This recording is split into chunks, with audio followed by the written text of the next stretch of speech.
Hi viewers, welcome to ఆ star TV. నేను మీ విజయలక్ష్మి. ఇప్పుడైతే మనం విజయనగరం ప్రభుత్వ ఆసుపత్రి దగ్గరికి అయితే రావడం జరిగింది. ఇక్కడ అంటే విజయనగరం జిల్లా గంట్యాడ మండలానికి చెందినటువంటి బోనెల రేణుక అనే యువతి అయితే ఇక్కడ విజయనగరంలో ఒక ప్రముఖ వస్త్ర దుకాణంలో పనిచేస్తూ మార్కెటింగ్ పని మీద అందరూ కూడా ఆటోలో వెళ్ళడం జరిగింది. ఆ తర్వాత ప్రమాదవశాత్తు కింద పడిపోయి మరణించడం జరిగింది. అసలు ఏం జరిగింది?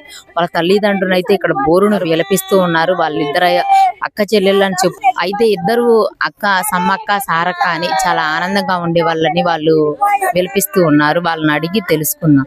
అంటే ఆ అమ్మాయి ఎక్కడ పనిచేసి ఏం చదువుకుంది? అమ్మాయి ఇంటర్ చేసిందండి. Inter fail. కాకపోతే ఇంట్లో జీవనోపాధాలకి ఇట్లేవండి. వాళ్ళు బాగా నిరుపేదలు. ఇద్దరు ఆడపిల్లలు. వాళ్ళ నాన్న క్వారీలో పనిచేస్తాడు. వాళ్ళకి బోల్డ్ అంటే అప్పు చేసి ఇల్లు కట్టుకున్నారు. ఆ అప్పులు తీర్చడానికి అని చెప్పేసి బట్టల షాప్ లో పనికని వెళ్ళిందండి. ఆ పిల్ల ఇక్కడ కాంప్లెక్స్ దగ్గర రుక్మిణి షాప్ ఉంది కదండి, అక్కడ పనిచేస్తుందండి. పనిచేస్తే ఆ పిల్ల వాళ్ళ అమ్మకు ఒంట్లో బాగోలేదని దించింది. ఆటో డ్రైవరు చిన్న అబ్బాయిని ఆటో డ్రైవర్ ఎట్టేసి ఆ షాప్ వాంట్ రేట్ చేశాడంటే పాపులర్స్ పంచడానికి అని చెప్పేసి ఆ పిల్లని ఇచ్చేసుకుని ఆ పిల్ల మేము మరి అక్కడ ఏది జరిగిందో తెలియదు. ఒక్కొక్కరు ఒక్కొక్క ఆన్సర్ ఇస్తున్నారు.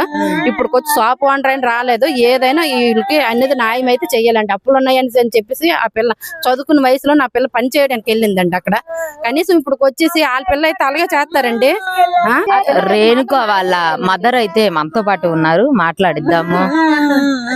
లేదమ్మా, నా కూతురు నేనే చంపేశానమ్మా. నిన్న డ్యూటీకి వెళ్ళావమ్మా. వెళ్తే నాకు వాంతులు అయిపోతాయి, తల తిరిగేస్తుంది. రేనమ్మా నాకేటి అవ్వలేదమ్మా, నువ్వు డ్యూటీ చెయ్యి అన్నాను. నేను వెళ్ళిపోతాను అన్నాను. వెళ్ళిపోతానంతే నా తప్పు, తీసుకొచ్చివలసింది నేను. నువ్వు డ్యూటీ చెయ్యమ్మా అన్నాను నేను. అలాగే మమ్మీ నువ్వు టెన్షన్ పడకు, నేను ఉన్నాను కదా, నీకెందుకు టెన్షన్ అన్నదమ్మ. రేపు నెలాఖరులోను పెళ్లి ముహూర్తాలు ఎడదాము. మా తమ్ముడే మా పిన్నెల కొడుకే. ఇద్దరు ఆడపిల్లలమ్మ నాకు. ఇద్దరు ఒకలాగే ఉంటారు, ఒకళ్ళు వదిలేసి ఒకళ్ళు ఉండరు. అందుకని ఇన్ని రోజులు ఆపాను. ఆడు వీళ్ళిద్దరు నిడదీసేస్తాడేమో ఒకవేళ అనేసి ఆడికి ఫోన్ చేసి చెప్పి, ఒరే తమ్ముడు ఇద్దరు నిడదీకురా, చిన్నప్పటి నుంచి వాళ్ళకి ఎప్పుడు వాళ్ళకి ఏంటి తెలియదు, ఎడది లేదు. నేను ఇద్దరిని సెలవులు వచ్చినా పంపలేదమ్మా. మా అమ్మ వాళ్ళ ఇంటికి పంపిదండి కాదు, వాళ్ళిద్దరు నిడదీయడం నాకు ఇష్టం లేదు. నాతోనే ఉంచుకోవాలి. వాళ్ళే చచ్చిపోయినా మా ముగ్గురమే చచ్చిపోవాలని డిసైడ్ అయిపోయాను మేము. కానీ ఆ పనికి తీసుకెళ్ళి నేనే చంపేశాను నా కూతుర్ని. నా కడుపు ఆకలికి తీసుకెళ్ళడం నాకు తప్పే. అది ఇంటికాడ ఆడుకున్నదాన్ని కడుపు ఆకలికి తీసుకెళ్ళి చంపేశానమ్మ నా కూతుర్ని. నా కూతురు లేకపోతే ఇప్పుడు ఎలాగో ముంతాం మేము. నా చిన్న కూతురు నా పెద్ద కూతురుని ఎప్పుడు ఎడతీయలేదమ్మా. నా పిల్లలు అతను అంత ఆడతారో తెలుసమ్మా. వాళ్ళకి ఎంత ఇష్టమో. నా పెద్ద కూతురు చచ్చిపోయిందమ్మా. ఆ మమ్మీ నువ్వు కాలు కింద నెట్టుకు నీకు బాగాలేదు, టీ ఎంత బాగా చేస్తుంది తెలుసమ్మా. అన్ని వంటలు చేస్తుంది. చికెన్ బిర్యానీ వండుతాను మమ్మీ, నీకు అన్ని వండుతుంది అమ్మా. అన్ని వంటలు నేర్చుకోయింది, అన్ని నేర్చేసుకోయింది అమ్మా చచ్చిపోవడానికి. నిన్న ఫోన్ చేసి అసలు ఏం చెప్పారు? ఆటోలో ప్రమాదం ఎలా జరిగింది నాకు తెలియదమ్మా. నేను వచ్చేసాను ఇంటికి, నన్ను దించేసింది ఇంటికాడ. మమ్మీ నువ్వు జాగ్రత్త, ఇంటికాడ ఉండు, నువ్వే పని చేయకు, వంట కూడా చేయకు. నేను వచ్చినప్పుడు నూడిల్స్ తెస్తాను చెల్లికి నాకు. నువ్వు వేడికి ఎంజాను, నేను వచ్చి వండుతాను, తిందాం, పాంప్లెట్లు పంచుతాను. మా సారా లేట్ అంటారు తెలుసా ఎప్పుడును. మీ పాప భలేగా చెప్తుంది అమ్మా, బాగా చెప్తుంది మీ పాప అని అనేసి అంతే. నేను అలా చూసుకొని ఉండిపోతాను మా పాప కసి. సారాలు అంటారు మీ అమ్మ ఇచ్చిదే పాపం ఎలాగా మీకోసం చూడు ఎలా చూస్తుందా అని అనేసి అంతది. కానీ నా కూతురు ఈరోజు చచ్చిపోయిందటమ్మా. చచ్చిపోతే నన్ను నేను ఎలా బతుకుతాను చెప్పు? నేను చచ్చిపోతాను. నా కూతురు లేకపోతే నేను ఉండలేనమ్మా. నా కూతుర్లు ఇద్దరుకి వెళ్తారు ఎప్పుడును. నా కూతుర్లు ఇద్దరు కలిసే పడుకుంటారమ్మా. నా కూతుర్లు ఇద్దరు కలిసే వస్తారమ్మా. నా కూతురు మొక్క నిండా రక్తమేనమ్మా. నేను ఆ పనికి తీసుకెళ్ళి చంపేశానమ్మా. లేదు రేనమ్మ పడిపోయింది అన్నారు. ఒరే ఎందుకురా రేనమ్మ ఎలా పడిపోయిందిరా అని అడిగాను. పోనప్పుడేనాడు ఏటి లేదత్త కాలుకి దెబ్బ తగిలింది అన్నాడు. సరే అయితే కాలుకు దెబ్బ తేలితే నేను వచ్చేస్తున్నా అన్నాను. అప్పటి నుంచి మరి నాకు తెలియదు అమ్మా, నాకు తెలియదు ఏటయిందో ఏటో తెలియదు. ఆటోలో సైడ్ కూర్చుంటే జారి పడిపోయింది, హాస్పిటల్ జాయిన్ చేసామని చెప్పారు. ఇంకేం చెప్పలేదు. హాస్పిటల్కి రాగానే చనిపోయి ఉన్నదంట, ఆల్రెడీ చనిపోయింది అన్నీ తీసుకొచ్చారు. ఎవరు లేరు. అలా అడుగుతారు, వెళ్తేప్పుడు ఫోన్ చేస్తారు. అమ్మా ఎవరో వచ్చి ఇద్దరు స్టాఫ్ మాత్రమే ఉన్నారు, ఇలాగ అయ్యిందని చెప్పి వెళ్ళిపోయి చెప్తాను. నేను రేణమ్మని చంపేశాను, వాళ్ళకి చాలా ఇష్టం పిల్లలంటే. రేణమ్మ చచ్చిపోయింది, ఎందుకు చచ్చిపోయిందమ్మా? మా అందరం ఒకసారి చచ్చిపోవాలి కదమ్మా, అది ఒక్కదే చచ్చిపోతుంది. మేము ఎలాగమ్మంటావు ధైర్యంగా?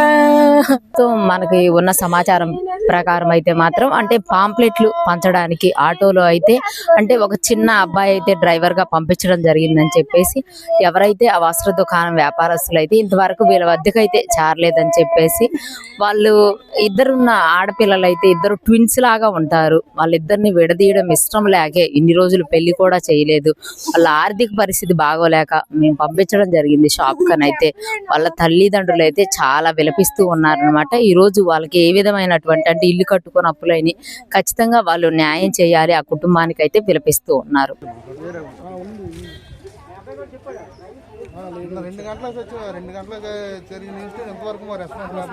రేణుక ఎవరైతే మరణించారో ఆ అమ్మాయి ఏ వస్త్ర దుకాణంలో పనిచేస్తుందో దాని తాలూకా అయితే వాళ్ళు సూపర్వైజర్ అయితే వచ్చారు. మాట్లాడదాం అండి. ఎక్కడికి వెళ్ళారండి? మార్కెటింగ్ కి తీసుకువెళ్లారు. ఆటో డ్రైవరు అంటే చిన్న అబ్బాయి అంటున్నారు, ఎంతవరకు వాస్తవం? అసలు ఏంటి విషయం? మా స్టాఫ్ అయితే అండి 3 అమ్మాయిలు 1 అబ్బాయి డ్రైవర్ కలిపి క్యాన్వసింగ్ అంటే పబ్లిసిటీ కోసం వెళ్ళారనమాట. సో అక్కడికి వెళ్ళి పబ్లిసిటీ అయిపోయిన తర్వాత మధ్యాహ్నం లంచ్ చేశారు. లంచ్ చేసి మళ్ళీ క్యాన్వసింగ్ స్టార్ట్ చేద్దామని చెప్పేసి అని ఆటో ఇక్కడి నుంచి ఒక 10 అడుగుల దూరం ఆటో మూవ్ అయ్యేటప్పటికి అక్కడ కార్నర్లోన అమ్మాయి కళ్ళు తిరిగి పడిపోవడం జరిగింది. భోజనం చేసిన తర్వాత అమ్మాయి అక్కడి నుంచి జారి పడిపోవడంతో అమ్మాయికి ఏంటంటే రోడ్డు దెబ్బ తగిలింది. రోడ్డు దెబ్బ తగలడంతో ఇమీడియట్లీ గంటేడ హాస్పిటల్కి తీసుకుని వెళ్ళి అక్కడ చికిత్స పొందడం కోసం చూపించాం. గంటేడ హాస్పిటల్కి వెళ్ళిన తర్వాత వాళ్ళు ఏంటంటే పెద్ద హాస్పిటల్కి తీసుకుని వెళ్ళండి ఇమీడియట్లీ కూడా అంటే అక్కడ నుండి మళ్ళీ అంబులెన్స్ వాళ్ళకి ఫోన్ చేస్తే అంబులెన్స్ డ్రైవర్ లేరు. అక్కడ నుండి మా ఆటోలోనే వెంటనే తీసుకుని వచ్చి ఇక్కడ పెద్ద హాస్పిటల్ నుంచి జాయిన్ చేయడం జరిగింది. వాళ్ళు రెస్పాండ్ అవ్వలేదు. వెంటనే మా ఆటోలోనే వెంటనే తీసుకొచ్చి హాస్పిటల్లో అడ్మిట్ చేసాం. డాక్టర్ గారు చెక్ చేశారు. చెక్ చేసిన తర్వాత లేదండి సారీ అండి అని అన్నారు. సో అక్కడ నుంచి వాళ్ళ పేరెంట్స్ మేము కవర్ పెట్టడం జరిగింది. కవర్ పెట్టిన తర్వాత వాళ్ళందరూ వచ్చారు, చూశారు, హాస్పిటల్లో అడ్మిట్ చేయడం జరిగింది. ఇక్కడ సారీ అని చెప్పారు. సో అక్కడ నుంచి వాళ్ళ పేరెంట్స్ని కవర్ పెట్టాం. పేరెంట్స్ కవర్ పెట్టిన తర్వాత వాళ్ళు వచ్చారు, చూశారు, మళ్ళీ ఎస్ఐ గారి దగ్గర వచ్చారు. ఎస్ఐ గారు మొత్తం అంతా కూడా చూశారు. యాక్సిడెంట్ లొకేషన్ చూశారు. లొకేషన్ చూసిన తర్వాత వాళ్ళు పెద్ద మనుషులతో మాట్లాడడం జరిగింది. అక్కడ నుంచి నైట్ అంతా కూడా స్టేట్మెంట్ తీసుకున్న తర్వాత మీరు వెళ్ళిపోండి, పిఎం అయిన తర్వాత మనం మాట్లాడదాం అని ఎస్ఐ గారు చెప్పడంతో మేము వెనక్కి తిరిగామండి. అంటే ఆటో డ్రైవర్ కి అంటే ఇంకా 18 నిండలేదు అంటున్నారు. అది ఎంతవరకు వాస్తవం? 18 లేకుండా లైసెన్స్ ఎవరికి మేడం? లైసెన్స్ ఉంది, బండి తాలూ కాగితాలు, ఫార్మాలిటీ, ఆర్సీ అన్ని కూడా పర్ఫెక్ట్ గా అన్ని కాగితాలు ఉంటేనే మేము ఏదైనా ఆటోని బయటకు పంపించడం జరుగుతుంది. అవేమీ లేకుండా చైల్డ్ తరపు నుంచి మేము ఏది కూడా మేము చేయడానికి కూడా మాకు ఎటువంటి రైట్స్ మాకు లేదు మేడం. మీరు ఏ విధంగా ముందుకి స్టెప్ అయిపోతున్నారు? మీ యాజమాన్యం ఏమన్నా? మా యాజమాన్యం తరపు నుంచి మాకు ఏదైనా ఒక ఇంటిమేషన్ మాకు రాగానే మేము వీళ్ళకి తెలియజేయడం జరుగుతుంది. అది జరగడం అనేది కొద్దిగా లేట్ అవుతుంది. ఒక వ్యవధి అనేది మాకు కావాలి.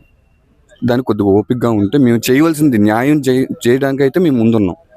అమ్మాయికి అయితే న్యాయం జరుగుతుంది. జరిగినంత వరకు కూడా కొద్దిగా ఓపిక ఉండమని వీళ్ళని మేము రిక్వెస్ట్ చేస్తున్నాం కూడాను. ఇప్పుడు ఎవరైతే చనిపోయారో రేణుక రుక్మిణి సిల్క్స్ లో అయితే వర్క్ చేస్తూ ఉన్నారు. దానికి సంబంధించినటువంటి సూపర్వైజర్ వాళ్ళైతే వచ్చారనమాట, మాట్లాడారు. కొంచెం టైం ఇస్తే ఆ అమ్మాయికి న్యాయం చేసే విధంగా అయితే అని ఇక్కడైతే సానుకూలంగా వాళ్ళు మాట్లాడుతున్నారు. కానీ ఎవరైతే రేణుక తరపున బంధువులు అయితే మాత్రం గట్టిగా నిలదీస్తూ ఉన్నారు. మాకు న్యాయం కావాలి, ఖచ్చితంగా ఓనర్ అయితే ఇక్కడికి రావాలి, ఇప్పుడు సమాధానం చెప్పాలి అని అయితే వాళ్ళైతే చెప్తున్నారు కుటుంబ తరపున బంధువులు.